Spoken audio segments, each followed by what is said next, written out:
नमस्कार, स्वदेश न्यूज के खास प्रोग्राम जनता मांगे जवाब में आपका स्वागत है। मैं हूं आपके साथ ऋषभ राय।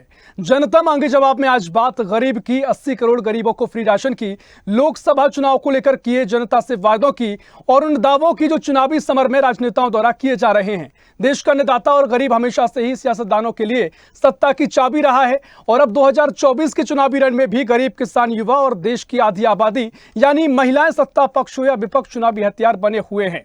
विपक्ष ने जब जाति जनगणना का चुनावी दांव चला था तो प्रधानमंत्री ने भी 4 जातियां गिनाई थी जिनमें गरीब, युवा, किसान, महिलाओं को प्राथमिकता देने की बात कही गई थी। अब कांग्रेस के पूर्व अध्यक्ष राहुल गांधी ने एक झटके में देश से गरीबी मिटाने की बात कही है, जिसके बाद प्रधानमंत्री ने राहुल गांधी को शाही जादूगर बताया है और शुरू हो गई है गरीबी और गरीब पर सियासी तकरार। हालांकि गरीब और गरीबी पर सियासी तकरार अभी की नहीं है, वो आज की नहीं बल्कि देश में 40 साल पहले चुनाव के दौरान एक नारा आया था, गरीबी हटाओ। लेकिन आज भी देश में 80 करोड़ गरीबों को मुफ्त राशन दिया जा रहा है। सियासत माला माल है लेकिन गरीब आज भी कंगाल है। वो फ्री के राशन में खुश है, अपने आप को खुश नसीब समझ रहा है। उसको फ्री का राशन मिल जाए और 2 वक्त की रोटी, और उससे क्या चाहिए। गरीब और गरीबी सियासत का वो मोहरा है जिसको राजनीति की बिसात पर जहां चाहे वहां चल दो, और इस लोकसभा चुनाव में भी इस मोहरे को चल दिया गया है। हम इसी मुद्दे पर चर्चा करेंगे, लेकिन इससे पहले एक खास रिपोर्ट देख लेते हैं, फिर चर्चा की शुरुआत करेंगे।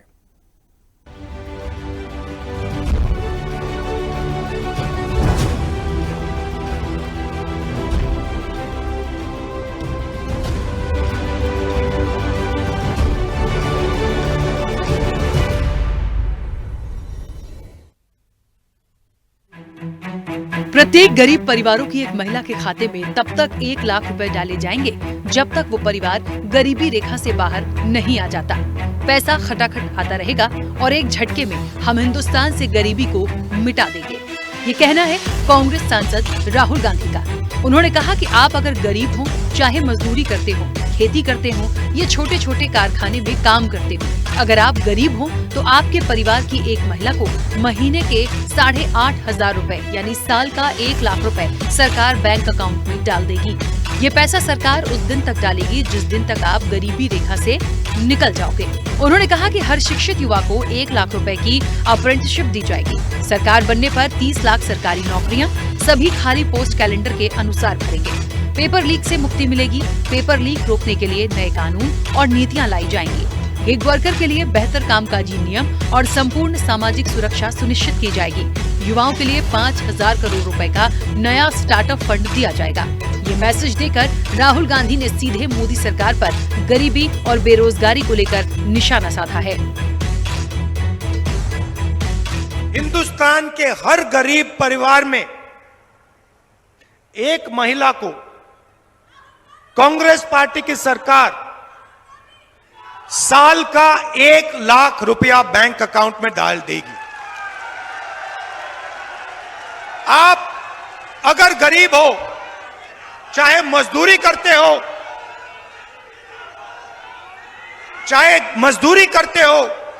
चाहे खेती करते हो, चाहे छोटे कारखाने में काम करते हो, अगर आप गरीब परिवार हो,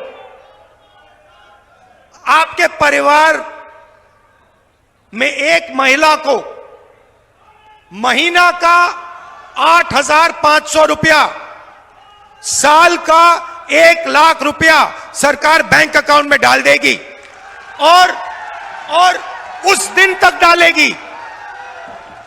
मजे की बात सुनिए, और उस दिन तक डालेगी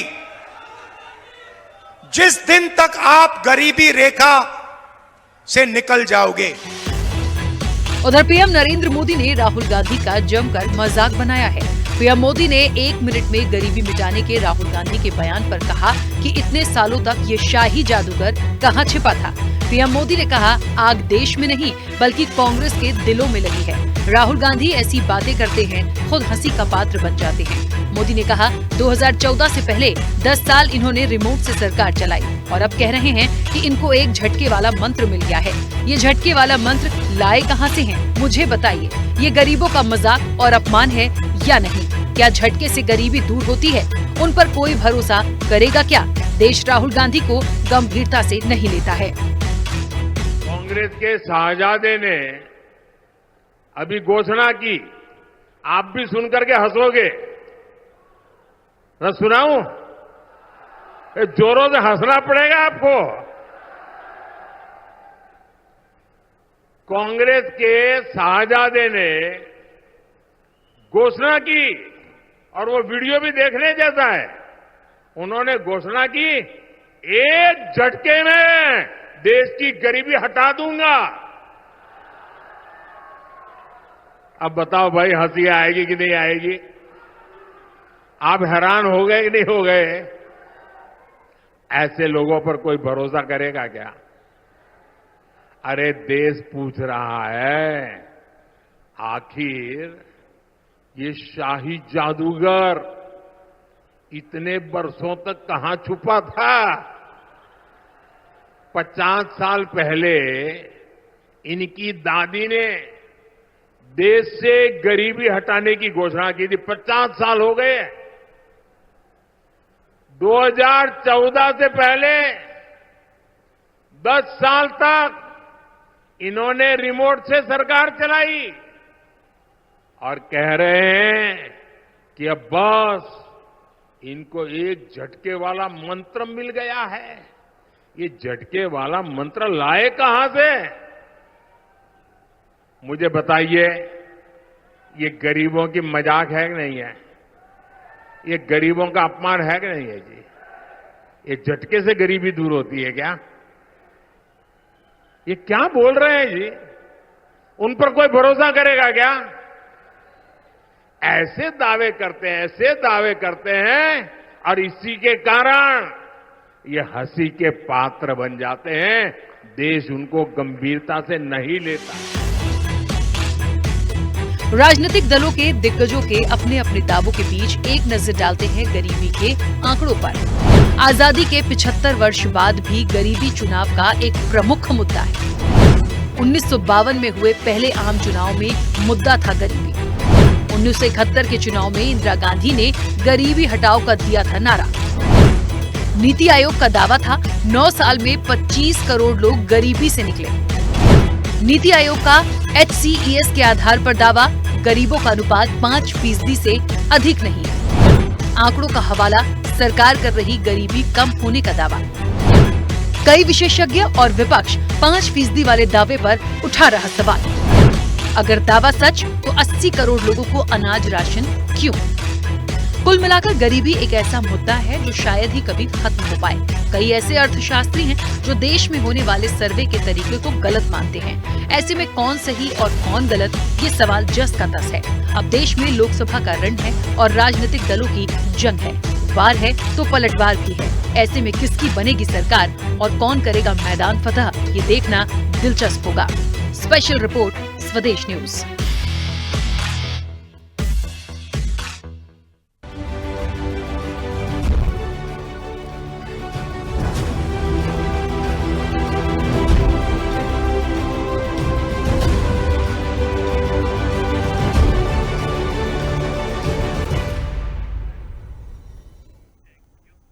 तो गरीब और गरीबी पर एक बार फिर से सियासत तेज हो गई है, क्योंकि लोकसभा चुनाव आ गए हैं और लोकसभा चुनाव में कई बार ऐसा हुआ है जब ये मुद्दा लगातार चर्चा का विषय बना रहा, लेकिन आजादी के 75 साल बाद भी आज भी गरीबी एक बड़ा मुद्दा है। ऐसे में इसी पर चर्चा करेंगे। तमाम मेहमान हमारे साथ जुड़ेंगे, आपका तारुफ उनसे करा देते हैं। भारतीय जनता पार्टी से विकास सोमानी जी हमारे साथ जुड़ रहे हैं, बहुत स्वागत है आपका। साथ ही कांग्रेस प्रवक्ता मुर्तजा मौसवी हमारे साथ जुड़ रहे हैं, बहुत स्वागत है आपका।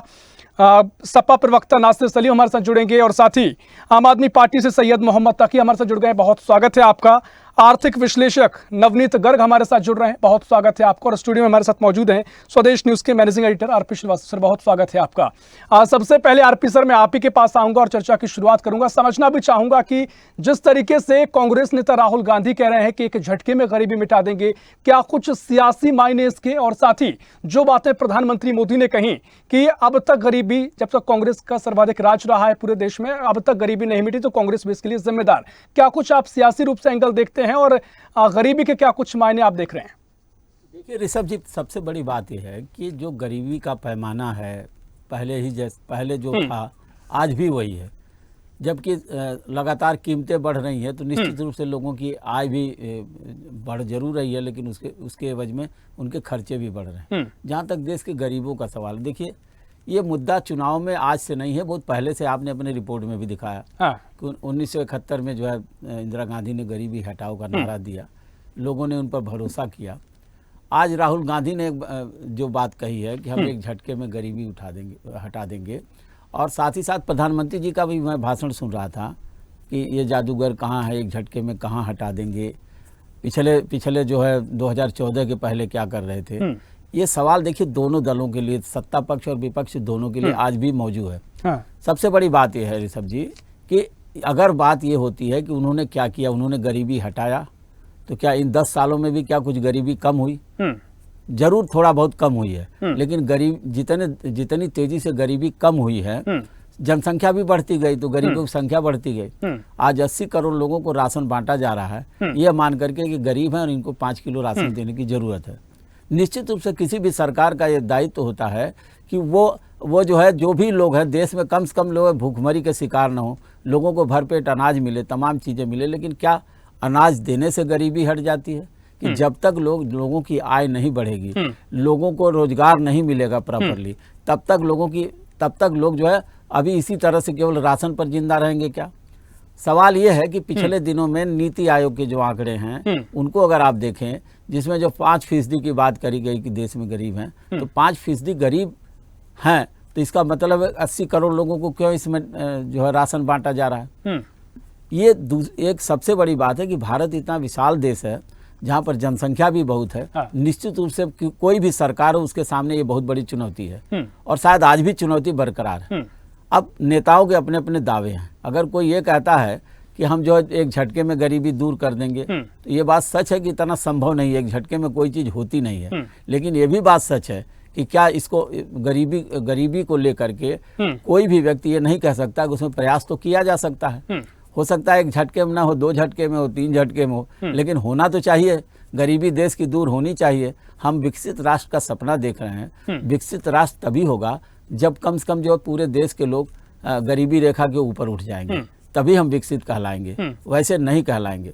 तो ये सारी चीज़ें हैं। रही बात सियासत की है, चुनाव है, आरोप प्रत्यारोप चलेंगे। एक पक्ष जो मुद्दा उठाता है, दूसरा उसकी काट ढूंढता है। प्रधानमंत्री जी को आपने देखा होगा कि जिस तरह से अभी उन्होंने कहा राहुल गांधी को कि कहाँ जादूगर छिपे थे और अब तक कहाँ थे जो एकाएक गरीबी दूर करने का दावा कर रहे हैं। तो ये देखिए, प्रधानमंत्री जी को लोग, जनता कनेक्ट करती है इन बातों से, लेकिन किसी बात को लेकर के उपहास के पात्र नहीं है राहुल गांधी, जिसको कहा जा रहा है कि आप जो है कहाँ थे। सवाल है कि एक उन्होंने अपनी बात रखा है, और वो जो बात रखा है तो ये बात तो तय है कि दोनों दल, सत्ता पक्ष या विपक्ष, हर दल चाहेगा, हर जो सरकार चाहेगी कि किसी तरह से देश में गरीबी हटे, और इसके लिए प्रयास होना चाहिए। मेरे ख्याल में हर सरकार ने कुछ न कुछ प्रयास किए। अगर 1971 की बात करें तो उस समय बहुत ज़्यादा गरीबी थी। अगर इंदिरा गांधी ने नारा दिया तो कहीं कुछ हद तक सफलता मिली होगी। ये बात अलग है कि हिंदुस्तान से अभी भी गरीबी नहीं गई है, और शायद यही वजह है कि इस चुनाव में भी गरीबी एक बहुत बड़ा मुद्दा सामने हो। निश्चित तौर पर गरीब एक बार फिर मुद्दा है। चर्चा को आगे बढ़ाएंगे। साथ ही आर्थिक विश्लेषक नवनीत गर्ग जी हमारे साथ जुड़े हुए हैं। आपके पास आ रहा हूं, उसके बाद तमाम मेहमानों आपके पास भी आऊंगा। लेकिन नवनीत जी, जिस तरीके से पूरा मुद्दा चुनाव के नजरिए से उठा है, लोकसभा चुनाव सामने है, आप क्या कुछ नजरिया इस पर रखते हैं? क्या जिस तरीके से कांग्रेस ये कह रही है कि एक झटके में अगर गरीबी मिटाई जा सकती है, आपका क्या कुछ नजरिया है? और साथ ही जिस तरीके से 1 लाख रुपए सालाना महिलाओं को देना, क्या ये गरीबी हटाने का पैमाना हो सकता है? या फिर जिस तरीके से अभी तक का समय रहा, जिस अलग अलग सरकारें देश में रहीं, क्या वजह आप मानते हैं? क्या नीति वो नहीं रही जो गरीबी नहीं हटा सकी है? अभी भी 80 करोड़ लोग रोज जिस तरीके से राशन ले रहे हैं, क्या कुछ आपका इस पूरे नजरिया है पूरा गरीबी को लेकर, गरीबों को लेकर? क्या पैमाना क्या है कि आज भी क्या 80 करोड़ वाकई में गरीब हैं, या कुछ पैमाना बदल गया है? क्या जिस तरीके से कांग्रेस कहती आई है कि जाति जनगणना होनी चाहिए, आप क्या कुछ देखते हैं? निश्चित तौर से श्रीवास्तव जी ने अभी जो बात कही वो बहुत ही सही है कि गरीबी का पैमाना हमें पहले तय करना होगा कि गरीब हम किसको कह रहे हैं। तो गरीबी का पैमाना तय करने के बाद में ये तय होगा कि भाई आज 10,000 रुपए महीना कमाने वाला व्यक्ति गरीब है, 15,000 रुपए महीना कमाने वाला व्यक्ति गरीब है, 20,000 कमाने वाला व्यक्ति गरीब है। क्या गरीबी का पैमाना है, पहले उसको डिफाइन करना होगा, और उसके बाद में फिर हम तय करेंगे कितने लोग गरीबी के दायरे में आते हैं और किन किन को क्या क्या सुविधाएं मिलनी चाहिए या नहीं मिलनी चाहिए। यहाँ पर एक सबसे बड़ी बात यह है कि कोई भी सरकार हो, भाजपा, कांग्रेस या देश की कोई भी सरकार, आजकल एक होड़ लगी हुई है सभी लोगों में कि फ्री भी बांटने को लेकर के। वोट लेने का सबसे आसान तरीका हो गया है कि जैसे मध्य प्रदेश के विधानसभा चुनाव की हम बात कर लें, यहाँ पर लाडली बहना एक बड़ा महत्वपूर्ण उसमें रोल निभाया उसमें भाजपा की जीत में। उसी तरीके से शायद अब लोकसभा चुनाव में इस बात की होड़ लगी हुई है, जैसे कांग्रेस के राहुल गांधी जी ने ये बात कही कि 1 लाख रुपए पर ईयर हम एक महिला को फ्री में देंगे, या प्रधानमंत्री कहते हैं कि 80 करोड़ लोगों को हम राशन देंगे। तो साहब एक बड़ी सीधी सी बात है जो इकोनॉमिक्स के पॉइंट ऑफ व्यू से हम समझें कि फ्री में पैसा बांटने से गरीबी दूर कतई नहीं हो सकती। गरीबी अगर इस देश की दूर करनी है तो लोगों को स्किल बनाना पड़ेगा।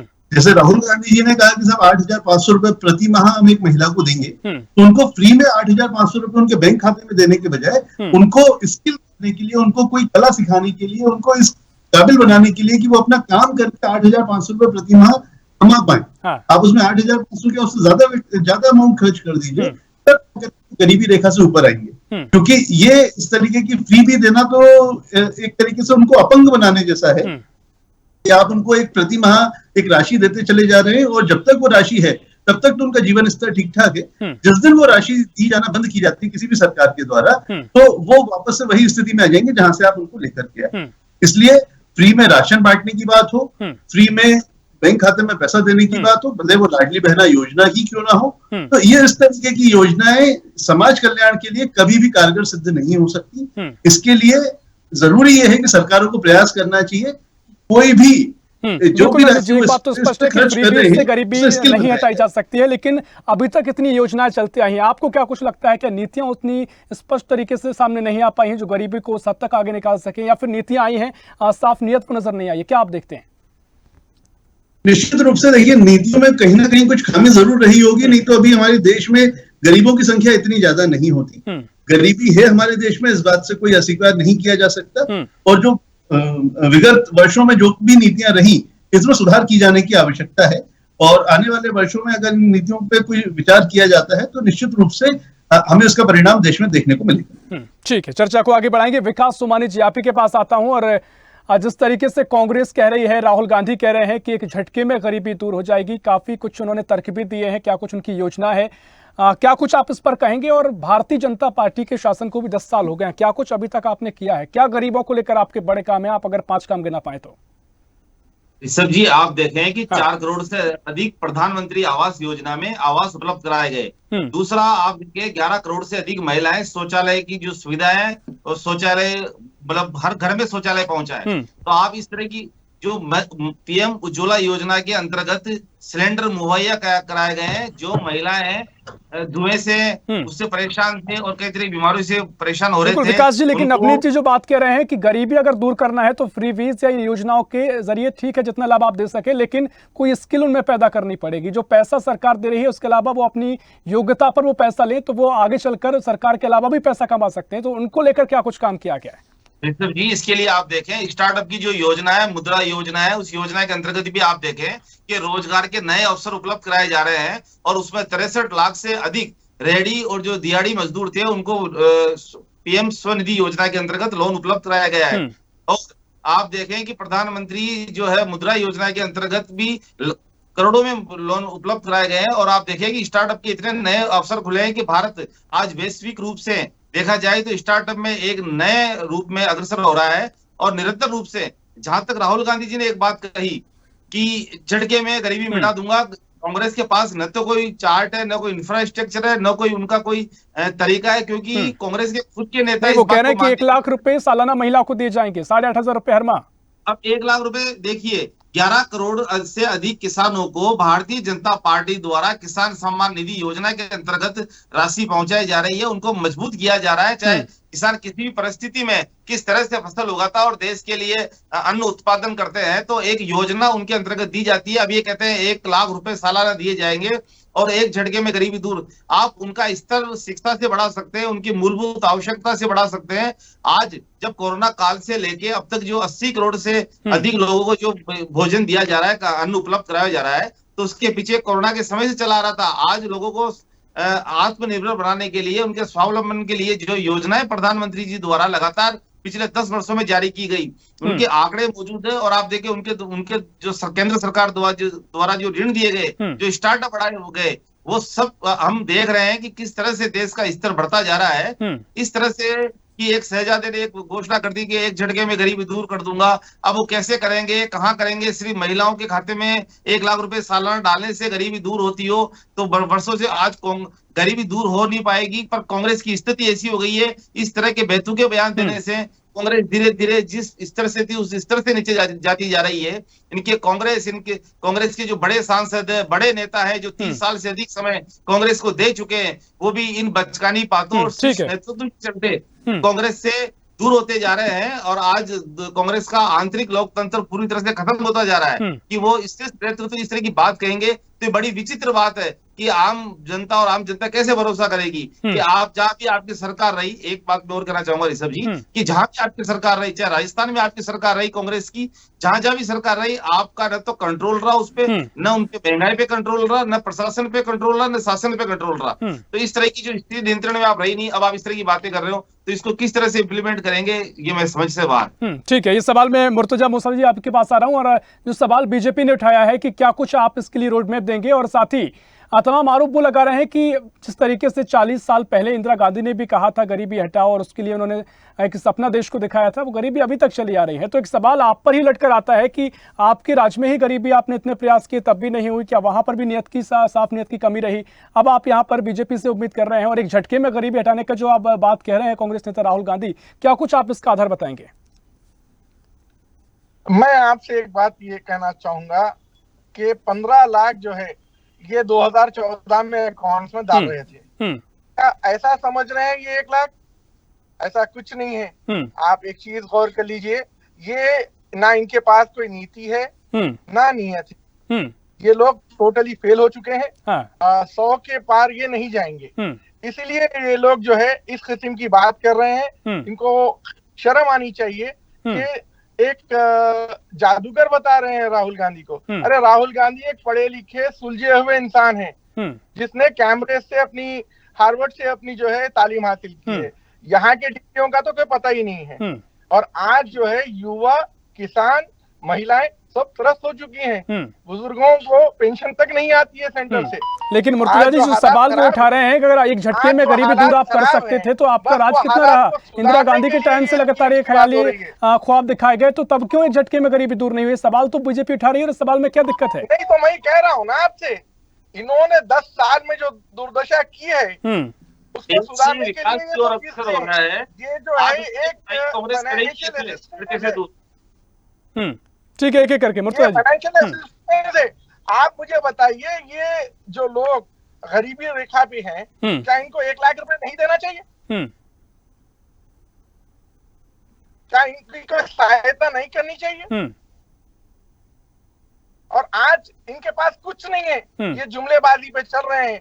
इन्होंने कहा था कि 2 करोड़ नौकरियां देंगे, हम 30 लाख नौकरी दे के बताएंगे। देखिएगा आप। और 4 जून को इनका काम तमाम है। आज आप देखेंगे तो नॉर्थ में ये लोग खत्म हो चुके हैं, साउथ के दम भरते हैं। साउथ में कुछ नहीं है। साउथ में अगर ये 2-4 सीट ला लें तो बहुत बड़ी बात है।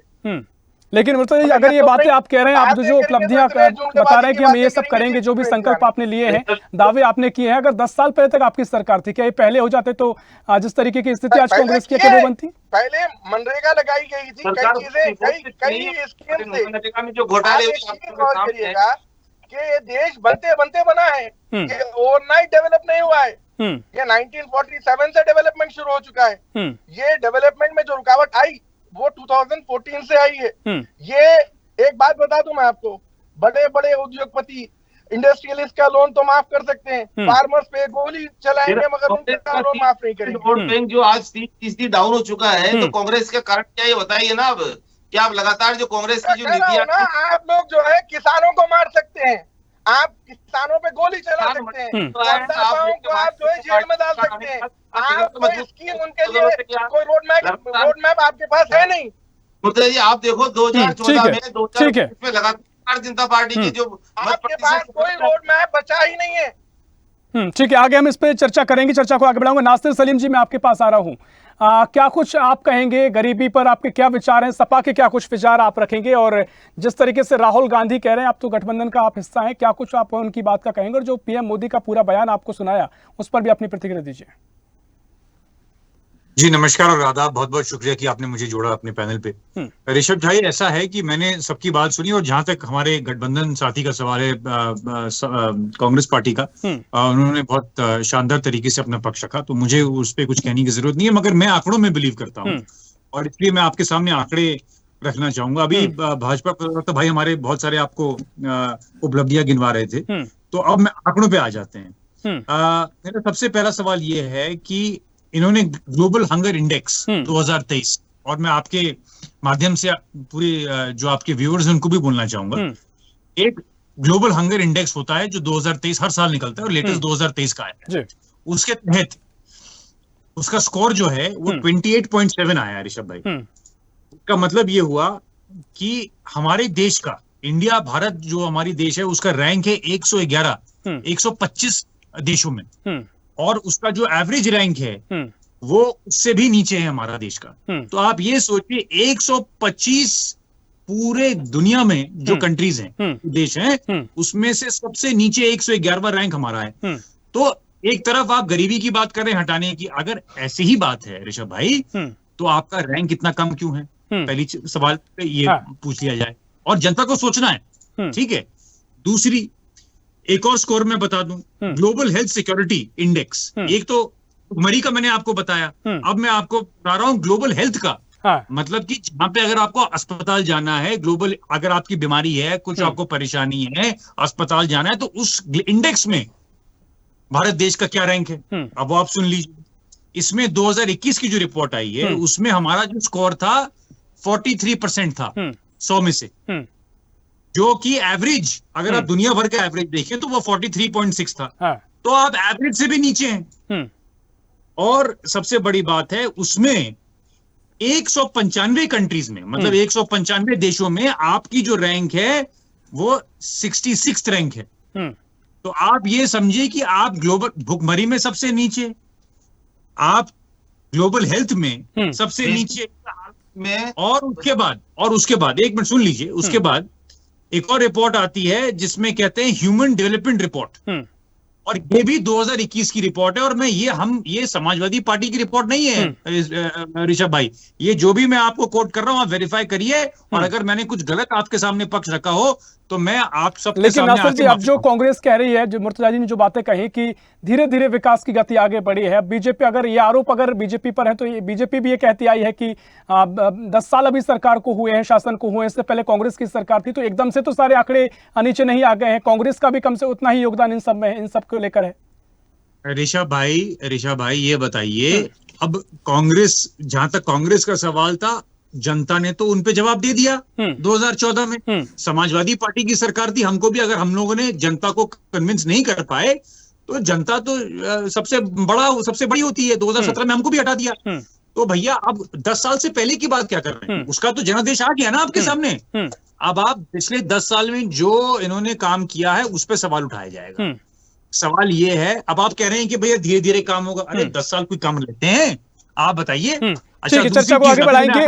विकास जी, क्विक रिएक्शन आपका, उसके बाद में 2 आंकड़े बचे, जी 2 आंकड़े सुन लीजिए, जल्दी मत करिए। अगर आप हमें मौका दीजिए बोलने का, आपके माध्यम से जनता तक बात पहुंचाएंगे। सुन लीजिए, अभी खत्म नहीं हुआ, मेरे 2 और पॉइंट है, फिर आप सुन लीजिएगा सबसे से बात। दूसरी चीज ये बताइएगा, अभी ये जीएसटी की बातें करते हैं, आपको मैं एक और चीज बता दूं। अभी जो लेटेस्ट रिपोर्ट आई है जीएसटी की, उसमें यह कहा गया है 64% जो टोटल गुड्स एंड सर्विसेज जो जीएसटी कलेक्शन हुई है, वो सिर्फ और सिर्फ 50% जो गरीबी रेखा से नीचे है, मान लीजिए मतलब जो दूध पे और खान पकान जो होता है, तेल पे, रसोई गैस पे, उन सब पे जीएसटी लग रही है। अब आप बताइए, अगर जो गरीब है उसको आपने जीएसटी लगा दिया और महंगाई के तौर से आप महंगाई और हो गई, तो आपने क्या रहा? अगर आपने 80 करोड़ अगर आपने 80 करोड़ लोगों को, लाभार्थियों को आपने अपने हक में करके उनको रोजी रोटी शुरू कर दी देनी, हमारा सवाल यह है, पक्ष का, समाजवादी पार्टी का रखने का पक्ष यह है, और कांग्रेस के साथ ये सवाल है कि आपने उनके लिए क्या किया, कि आपने उनको गरीबी रेखा से बाहर निकाला। ठीक और है, जो भी ठीक है, कोई रिएक्शन विकास जी आपका, फिर चर्चा को आगे बढ़ाऊंगा। विकास जी, जो बात मेरे समाजवादी पार्टी के प्रवक्ता ने कही, मैं आपको ये कहना चाहता हूं कि आप वर्तमान के हालात को जो देखेंगे तो धीरे धीरे जब कोरोना के बाद से वैश्विक हालात जिस प्रकार से, उसमें भी आज भारत सबसे अग्रणी है। मैं ये पूछना चाहता हूं इनसे कि जिस तरह के इंडेक्स गिना रहे हैं, तो क्या कांग्रेस के राहुल गांधी इनको एक झटके में दूर कर देंगे? उन शीर्ष नेतृत्व की मैं भाषण की बात करना चाहता हूँ जो कांग्रेस की गठबंधन में, और किस तरह से 1 मिनट में इनको एक झटके में इसको कर देंगे। मेरे तो ये समझ से बाहर है। और जनता भी भली भांति जानती है कि जो माननीय प्रधानमंत्री जी ने, चाहे धारा 370 का मामला हो जम्मू कश्मीर से संबंधित, चाहे राम मंदिर निर्माण का मामला हो, ये यूपी से, और यूपी में समाजवादी पार्टी है, जो मसले कई सालों से लंबी चल रहे थे, उनको माननीय प्रधानमंत्री जी निरंतर रूप से इनको ईआरसीपी की योजना हो, चाहे जल की योजना हो, बड़ी बड़ी योजनाएं, जो यूसीसी की योजना हो, जो वादे भारतीय जनता पार्टी ने, केंद्र सरकार ने किए, मोदी जी ने किए, वो वादे पूरे किए। आज 80 करोड़ लोगों को जो भोजन उपलब्ध हो रहा है, माननीय प्रधानमंत्री जी ने 2029 बढ़ा दिया है। तो ऋषभ जी, मैं इस पे कुछ कह दूं, ऋषभ भाई, मैं कुछ कह दूं इस पे? हाँ, ठीक है। तो मेडिकल कॉलेज हो गए हैं, जब पहले एम्स कितने थे, आप संख्या दुगनी हो गई है, चाहे ट्रिपल आई। ठीक है नासिर जी, आप कुछ कह रहे हैं, जल्दी से 10 सेकंड में, फिर मैं चर्चा को आगे बढ़ाऊंगा। एयरपोर्ट का डेवलपमेंट देखें आप, वो जनता देख रही है, आप नहीं देख पा रहे, वो अलग बात है। ऋषभ भाई, महंगाई के साथ साथ जो, ठीक है, महंगाई का मुद्दा भी आपका है। हाँ, जिनके पास पैसा है उन्हीं का बढ़ोतरी हो रही है। आज की इनइक्वालिटी रिपोर्ट देख लीजिए, गरीब और गरीब हो गया, और जो 1% जनता है, ये भी एक महत्वपूर्ण सवाल है कि असमानता है में समानता, जो गरीब है वो गरीब हो रहा है, और व्यापारियों के पास ज्यादा पैसा, देश भर का बड़े चंद लोगों के पास पैसा है, ऐसे आरोप आप लगाते आए हैं। मैं उस पर चर्चा आगे करूंगा, लेकिन सीधा सैयद मोहम्मद तकी साहब, मैं आपके पास आ रहा हूं। क्या आम आदमी पार्टी का रोड मैप है? क्या कुछ इस चर्चा में अभी तक की जो प्रतिक्रिया आई है, आपका क्या कुछ पक्ष है, और क्या मॉडल आप देंगे अगर आप विपक्षी गठबंधन का हिस्सा है और गरीबी हटाने की बात है, तो क्या कुछ आप कहेंगे?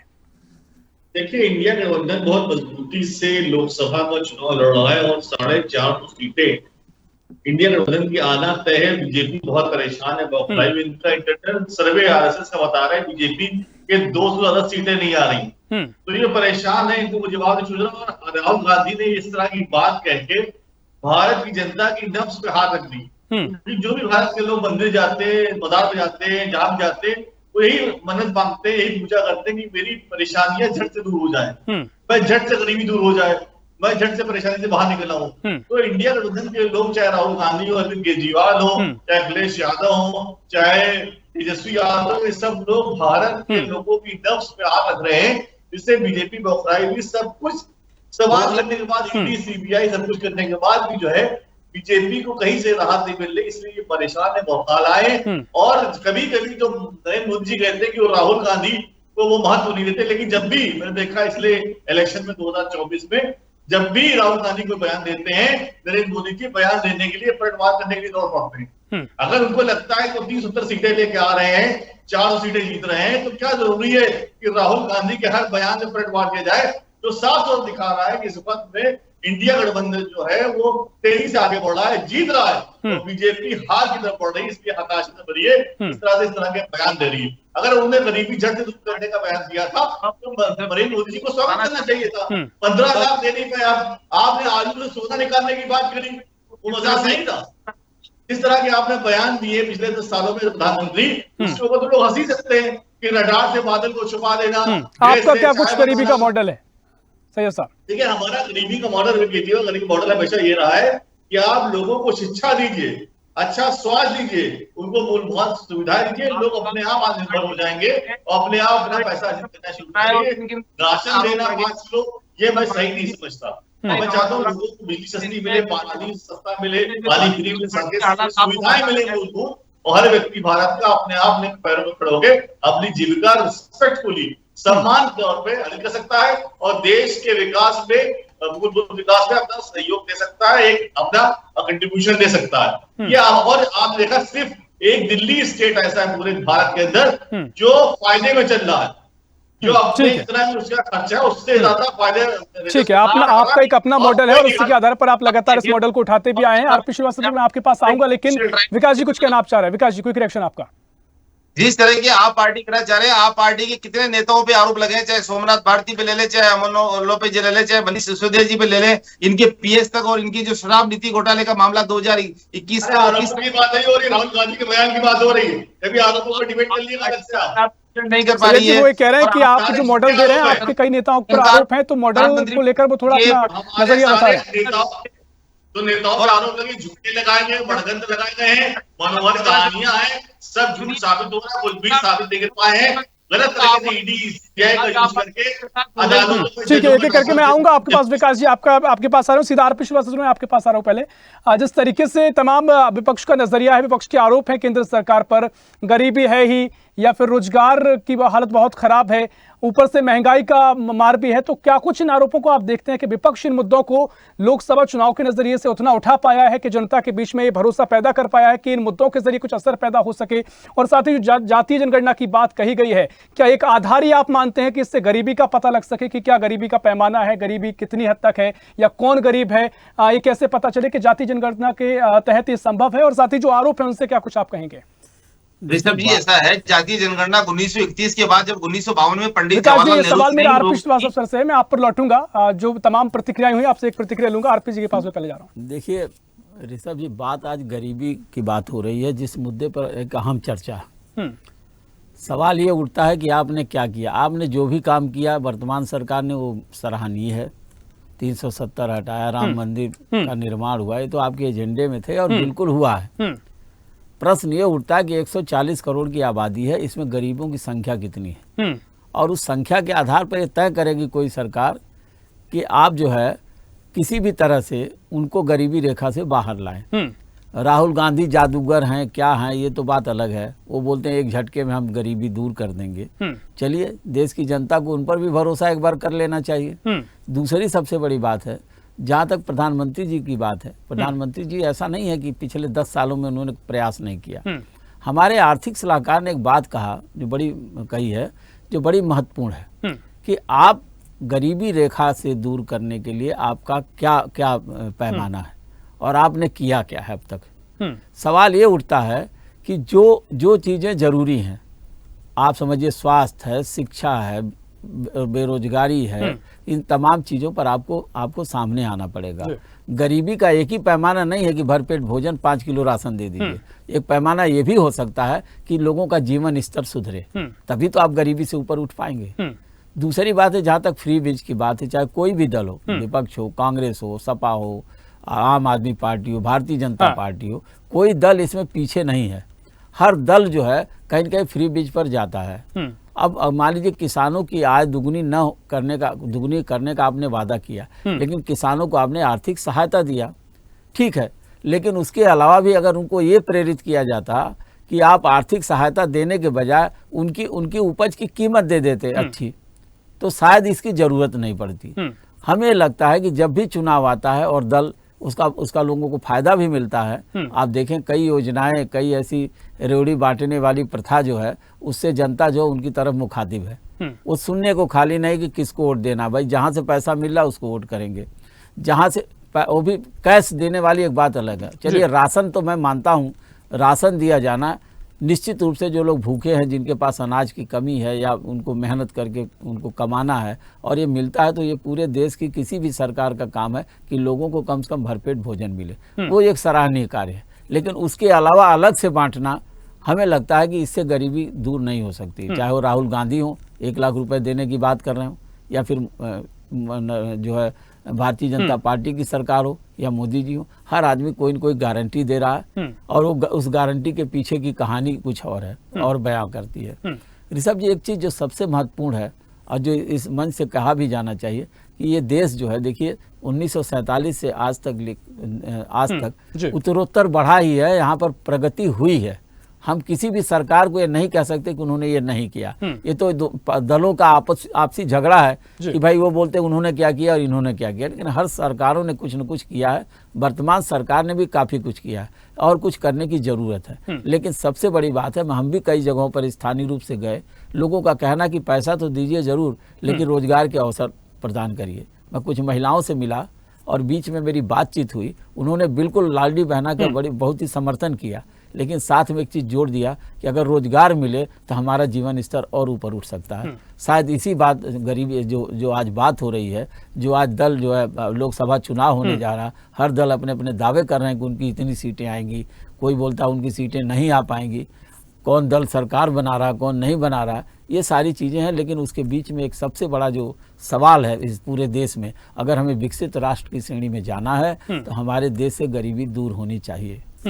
निश्चित तौर पर शायद आपने रोजगार का जिक्र भी किया और शायद एक गहरा संबंध भी गरीबी से इसका है कि रोजगार अगर कम है तो एक बड़ा कारण ये भी होता है कि जब रोजगार नहीं है तो उसके चलते जो पूरा परिवार है अब वो किसी एक व्यक्ति की आय के ऊपर डिपेंड है, तो निश्चित तौर पर गरीबी का एक बड़ा कारण ये हो सकता है जिसको लेकर विपक्ष उठाता भी आया और एक बड़ा मुद्दा वर्षों से रहा है, क्योंकि जिस तरह का आबादी का जिक्र भी हमारा होता है। चर्चा को खैर आगे बढ़ाऊंगा।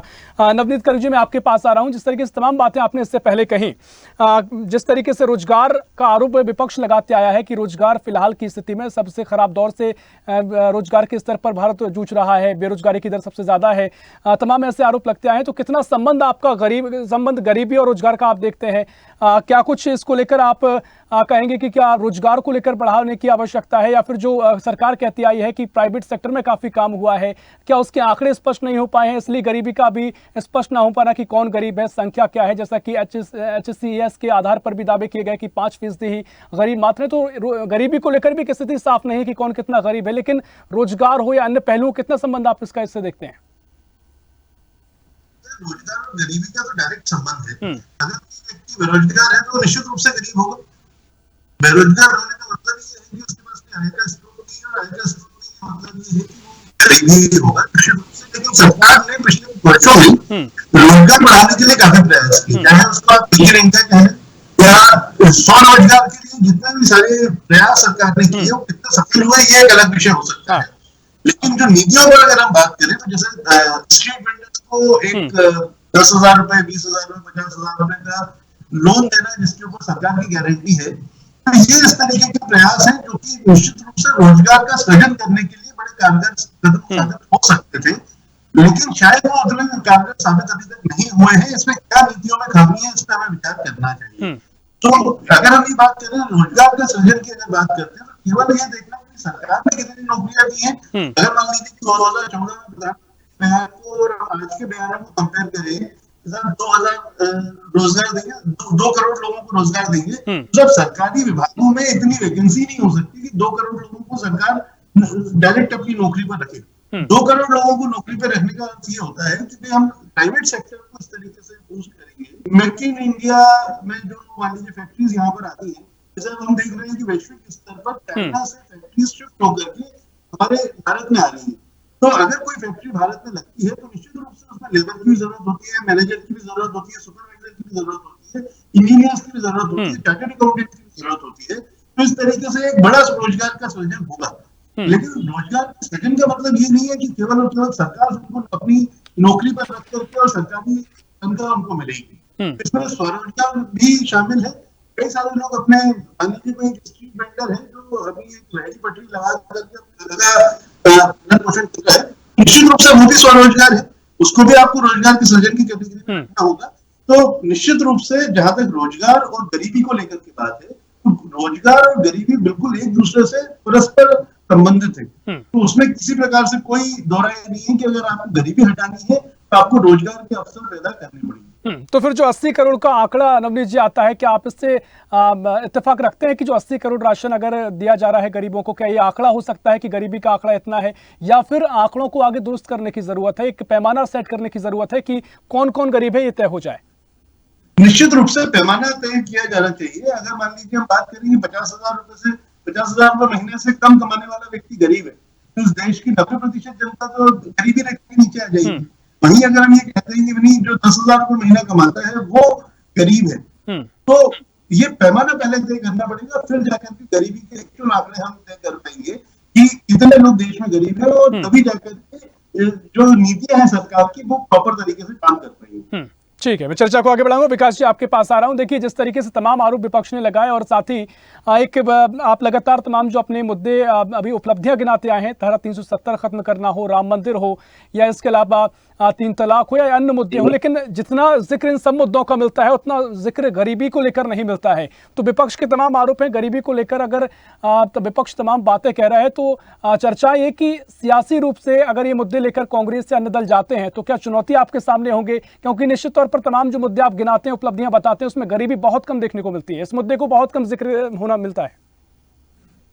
ऋषभ जी, जैसा है कोरोना के काल में जब 2-3 साल तक जो स्थिति खराब हुई पूरे देश की, और माननीय प्रधानमंत्री जी केंद्र सरकार ने जब भी कहा था कि रोजगार मुहैया कराएंगे, क्योंकि 2 करोड़ नौकरियों का जो बार बार कहते हैं कि रोजगार मुहैया कराएंगे, स्टार्टअप के माध्यम से आप देखें 27 लाख करोड़ रुपए के निवेश के साथ 46 करोड़ से अधिक लोगों को लोन मिला है। हाँ विकास जी, लेकिन यही बात विपक्ष भी कहता है कि जिस तरीके से तमाम बातों को लेकर जो संकल्प पत्र आपका जारी हुआ है, इसमें भी वो सारी चीजें नजर नहीं आई है। रोजगार का मुद्दा गायब दिखा है और साथ ही तमाम तरीके से वो कह रहे हैं कि महंगाई का जिक्र नहीं है। तमाम जो मुद्दे आप लगातार जब विपक्ष में थे आप उठाते आए थे, वो आप सारे मुद्दे आप कहीं ना कहीं संकल्प पत्र से दूर दिखाई दिए हैं। विकास जी, आवाज सुन पा रहे हैं? कोई तकनीकी खामी है, मैं आप पर लौटूंगा, उसे दुरुस्त कर रहे हैं। मुर्तजा जी, मैं आपके पास आ रहा हूं। देखिए जिस तरीके से तमाम मुद्दे आपने उठाए हैं, लेकिन सबसे बड़ी बात यह है कि अगर इन मुद्दों को लेकर आप आगे जाते हैं तो जनता में वो भरोसा कैसे पैदा होगा? जनता आपकी बात क्यों सुने? क्योंकि तमाम तरीके से आप आरोप लगा रहे हैं, लेकिन दूसरी तरफ तस्वीर जो नजर आती है, तमाम नेता बड़ी संख्या में कांग्रेस से भारतीय जनता पार्टी में शामिल हो रहे हैं, दलों के नेता बीजेपी में शामिल हो रहे हैं। तो आपका जो भरोसा है वो जनता तक कैसे पहुंचेगा? इसको लेकर क्या आपकी आगे की रणनीति है? के मुकदमा चल रहे हैं वही इनके साथ ज्वाइन हो रहे हैं। आम जनता जो है वो कांग्रेस के साथ और इंडिया ब्लॉक के अन्य दलों के साथ ही ज्वाइन हो रही है। आप देख लीजिएगा, इनके पास एक ऐसी वॉशिंग मशीन है कि उसके अंदर जो चले जाते हैं मोदी डिटर्जेंट पाउडर में धुल करके सफेद हो जाते हैं। सिवाय ईडी में जो लोग केसेस जिसके ऊपर चल रहे थे, उनके अलावा कोई एक चेहरा बता दीजिए जो किसी दल का छोड़ के गया है, कांग्रेस का या किसी और दल का। कोई नहीं है। और मैं आपसे कह रहा हूं ना, ये सिर्फ सीबीआई ईडी से डरा करके उन्हीं लोगों को लेके जा सके हैं। आप देखिएगा, अरविंद केजरीवाल जी अच्छा काम कर रहे हैं, आम आदमी पार्टी के चीफ मिनिस्टर साहब, उनको लेके जाकर के जेल में डाल दिया। जेएमएम के चीफ को जेल में डाल दिया। क्या है ये? तानाशाही है। आप सोचिए। लेकिन मुर्तजा जी देखिए, अगर इस तरह की तस्वीर नजर आती है तो क्या आपको नहीं लगता कि जनता का इस पर असर पड़ेगा? जनता विचार करेगी और कहीं ना कहीं चुनावी नजरिए से लोकसभा चुनाव में जनता का मत होता है, वो क्या उसमें आपको चुनौती हो सकती है? मैं आपसे कह रहा हूं, कुछ भी कर ले मोदी जी, 1000 किस्म की बात कर ले, जनता को याद है कि 5 बजे तक थाली मारेंगे, उसके बाद में जो है कोरोना का लॉकडाउन खोल देंगे। फिर आप देखिएगा कोरोना में कितने लोग जो है पैदल चल के मरे हैं, कितने लोगों को कोरोना में जितने मरे उससे ज्यादा लोग जो है पीड़ित हुए हैं, जो अदर स्टेट से अपने गांव अपने घर जा रहे थे। अब सोचिए इनकी आधी रात को ये कहते हैं कि नोट बंद। अरे नोट बंद करके मिला क्या इनको? ये कह रहे थे 3 लाख करोड़ जो है काला धन निकालेंगे। क्या निकला भैया काला धन? बताइए आप। 0.7% जो है नोट वापिस नहीं है।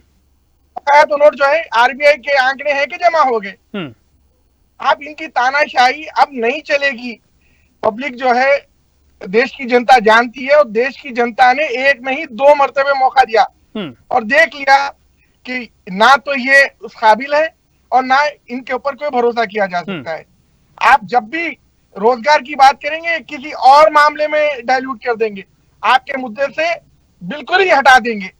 और ये भटकाने का काम आज तक कर रहे हैं। ये इलेक्शन के ठीक है, मेरा सवाल भी आपसे यही था कि तमाम अगर भटकाने के काम हो रहे हैं तो आप जनता में कैसे भरोसा पैदा करेंगे, कैसे आप अपनी बात रखेंगे? क्योंकि यही बात है, आप 2019 के लोकसभा चुनाव में भी रखते आए थे, लेकिन परिणाम में वो चीज नजर नहीं आती है। लिपटे हुए लीडरों से वो मत कीजिएगा। आप जनता को देखिएगा, पूरी जनता जो है वो इंडिया ब्लॉक के साथ है।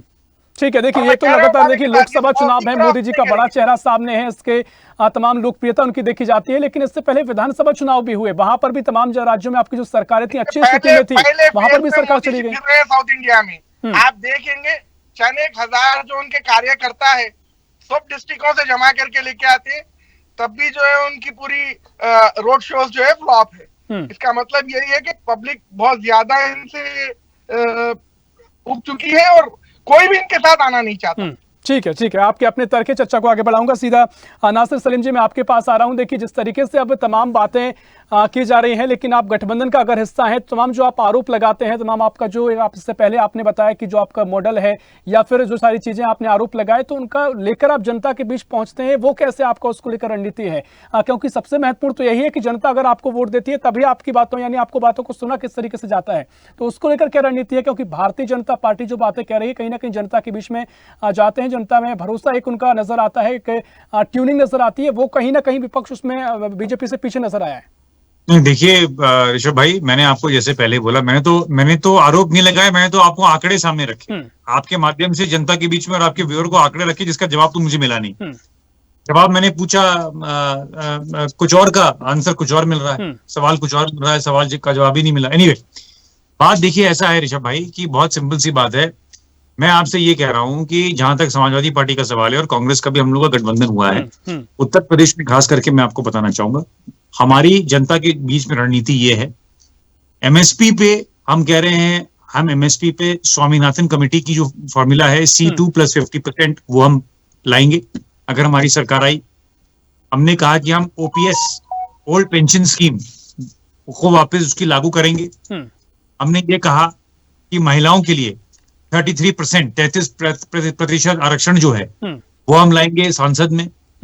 और नौकरियों में, जहां तक नौकरियों का सवाल है, वहां पे भी हम 33% रिजर्वेशन मांग रहे हैं, 33% रिजर्वेशन मांग रहे हैं महिलाओं के लिए।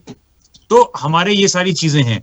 और जहां तक हमारा लैपटॉप स्कीम, तो जो लैपटॉप स्कीम जो हमने उत्तर प्रदेश में करके दिखाया मॉडल, वो हम चाह रहे हैं कि पूरे देश भर में जितनी भी युवा हैं उन सबको हम लैपटॉप बांटें, ताकि उनका जो आईटी इंडेक्स है, ताकि उनकी जो काबिलियत है, ताकि वो अपने पैरों पे खड़े होकर। आज मैं आपके सामने एक और आंकड़ा रखना चाहूंगा, और क्यों मैं आपको बता रहा हूं ये सारी चीजें।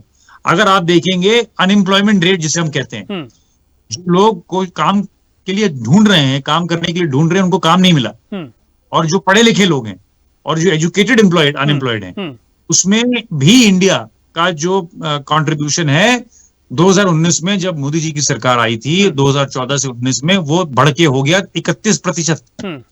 आप सोचिए। और उसके बाद 2022 में भी अभी वो 20-21% घूम रहा है।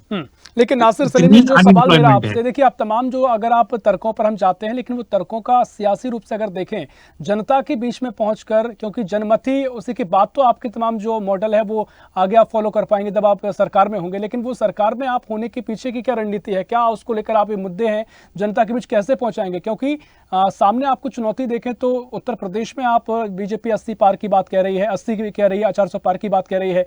तो ऐसे में काफी चुनौती है। एक तरफ योगी मॉडल है, एक तरफ मोदी का चेहरा है, दूसरी तरफ आपके पास क्या वो रणनीति है जो आप जो बातें तमाम कह रहे हैं, तर्क दे रहे हैं, वो जनता के बीच आप पहुंचा पाए? पहली चीज तो रणनीति मैं भाजपा प्रवक्ता के सामने और आप लोगों के सामने नहीं बताऊं। पहली रणनीति हमारे पे छोड़ दीजिए, समाजवादी पार्टी की रणनीति, हम क्या कर रहे हैं, क्या नहीं कर रहे हैं, कांग्रेस के साथ क्या कर रहे हैं, आम आदमी पार्टी क्या कर रहे हैं, ये हमारी सिरदर्दी, इसमें छोड़ दीजिए। इस पे सवाल ठीक है, देखिए समय की कमी है। सैयद मोहम्मद तकी जी, आपकी बात सुनो। ठीक है, सवाल बेरोजगारी पे है, सवाल महंगाई पे है, सवाल अधिकार पे है, सवाल उस पे है कि हम अपना संविधान कैसे बचाएं। आप सवाल उस पे पूछिए, आप सवाल गरीबी पे पूछिए, आप सवाल जो किसान हैं, जो इतने सारे किसान हर साल आत्महत्या कर रहे हैं। ठीक है, समय की कमी है सैयद मोहम्मद तकी साहब, उनके अधिकार का सवाल पूछिए, आप महंगाई का सवाल पूछिए। ठीक है, हमारे समय की कमी है। सैयद मोहम्मद तकी साहब का आखिरी प्रतिक्रिया आपकी। देखिए, भारतीय जनता पार्टी लगातार देश को गुमराह कर रही है ऐसे मुद्दों पे जिसका यथार्थ से मतलब नहीं है। आज भी सवाल बड़े बड़े वही बोले हुए खड़े हुए हैं। बेरोजगारी क्या हाल है, महंगाई का क्या हाल है, शिक्षा का क्या हाल है, लोग कैसे अपनी परेशानियों से लड़ेंगे, कैसे बीमारियों का इलाज सही से होगा, लोगों को और रोजगार के अवसर कैसे उत्पन्न होंगे। सवाल वही के वही खड़े हुए जो 10 साल पहले थे। बीजेपी अगर कहती है कांग्रेस ये नहीं कहा, तभी तो लोगों ने बीजेपी को चेंज करके कांग्रेस को बदला है और बीजेपी को लेके आए हैं। तो बीजेपी ने बड़े बड़े वादे किए 2014 में कि वो 100 दिन के अंदर महंगाई कम कर देंगे। ठीक है, आरपी श्रीवास्तव एक छोटी सी प्रतिक्रिया आपकी भी, जिस तरीके से विपक्ष और बीजेपी की लड़ाई देखने को मिल रही है मुद्दों के जरिए, आगे की मुकाबला आप कैसे देखते हैं? क्या मुद्दे जमीन पर पहुंचते हैं, विपक्ष को इसका फायदा इसका मिल सकता है? देखिए ऋषभ जी, पिछले 2 चुनाव में जब से भारतीय जनता पार्टी पहला 2014 में जो वायदे करके आई थी, 2019 में, हमें लगता है कि अगर जनता ने भरोसा नहीं किया होता तो इनको चुनाव नहीं जितवाते। वर्तमान में ये स्थिति है कि अगर इनके मुद्दे जो अभी तक इन्होंने 10 साल में काम किया, अगर जनता लगता है कि इन्होंने अच्छा काम किया तो निश्चित रूप से इनके तरफ जाएगी। और जहाँ तक मुद्दों की बात है, महंगाई की बात है, बेरोजगारी की बात है, अगर ये सारे सवाल गौड़ हो जाते हैं और भी अन्य सारे मुद्दे जो भारतीय जनता पार्टी में, जैसे राम मंदिर है, धारा 370, अगर इस पर विश्वास करते हैं तो निश्चित रूप से परिणाम उनके पक्ष में जा सकता है।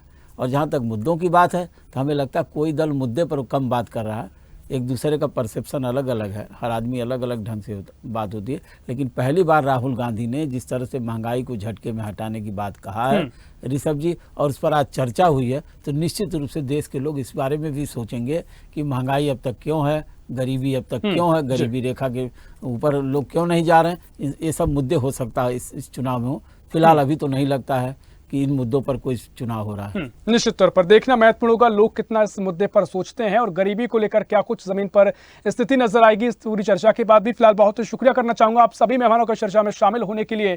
लेकिन सवाल तमाम है कि गरीबी को लेकर अभी तक जो काम होते आए हैं और जो काम करने के दावे किए जा रहे हैं, आखिर क्यों ऐसी स्थिति बनती है कि गरीब आज भी गरीब है, और तमाम तरीके से जो गरीबों को लेकर स्कीम्स चलाई जा रही हैं, क्यों उतना फायदा नहीं मिल पाया है। कि जो विपक्ष के आरोप हैं, अगर विपक्ष इन आरोपों को लेकर जमीन पर जाता है, कितना फायदा इसको चुनाव के दौरान मिलेगा, और जो बीजेपी दावे कर रही है, क्या अपने दावों के जरिए कितना फायदा उसको इन लोकसभा चुनाव में देखने को मिलेगा। फिलहाल के लिए इस खास पेशकश में इतना ही। देश दुनिया की और भी खबरों के लिए देखते रहिए स्वदेश न्यूज, सबसे पहले देश।